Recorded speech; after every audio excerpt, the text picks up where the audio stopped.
מי שמכיר מקרוב את הקטרים הוא אריאל אדמוני, שלום לך. שלום רב.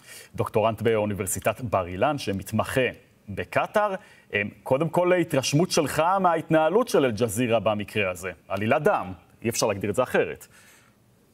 נכון, אבל עולם כמנהגו נוהג. הקטרים, אחד מהדרכים להשיג תשומת לב תקשורתית, זה לא לדייק לפעמים כשצריך או גם כשלא צריך. אז אין חדש תחת השמש מבחינת אל-ג'זירה. באיזה מקרים נוספים ראינו את זה בשבועות האחרונים?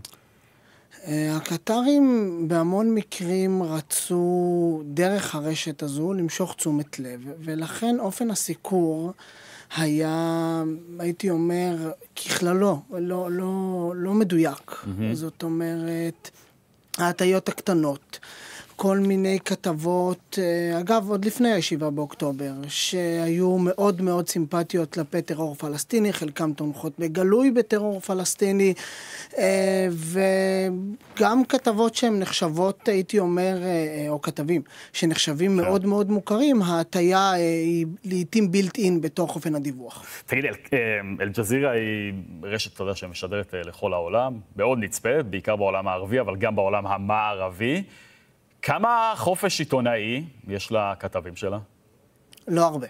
זאת אומרת, יש כמה עיתונאים מאוד רציניים שנמצאים, כי לא אפשר לפסול את כל הרשת, אבל ברגע האמת, אם ידיעה מסוימת לא תמצא בעיני חן המשדרים, או מה זה משדרים? בעיני המנהלים של הרשת, עכשיו מנהלי הרשת היא ממשפחת המלוכה הקטרית. סאמר בן חמד הוא המנכ"ל של הרשת, והבן שלו נמצא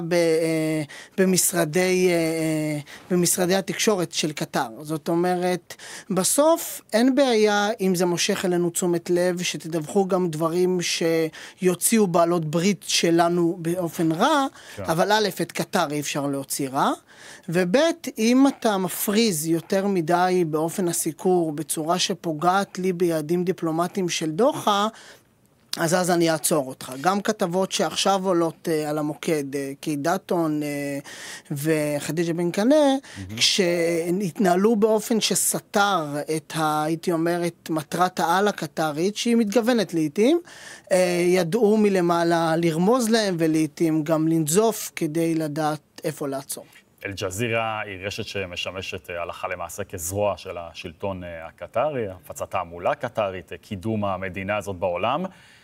איפה אתה מוצא קווי השקה בנוגע לתפקיד של קטר, גם התפקיד הגלובלי שלה, אבל בעיקר בסיפור של נושא עסקת החטופים, לבין האופן שבו אל-ג'זירה מתפקדת מאז 7 באוקטובר?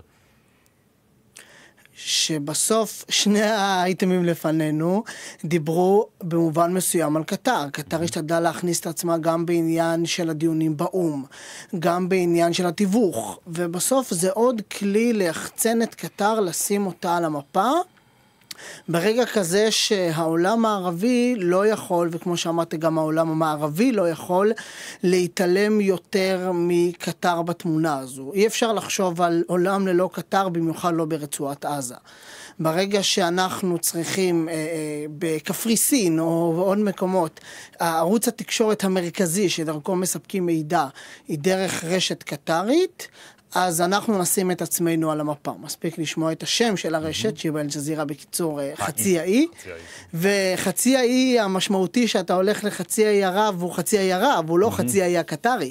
אבל יש פה ניסיון לשים את עצמנו על המפה, כך שלא נוכל להתעלם, אף אחד מאיתנו, גם לא ישראל, מהתפקיד הקטרי בתמונה. אריאל אדמוני, תודה רבה שהצטרפת אלינו. תודה לכם.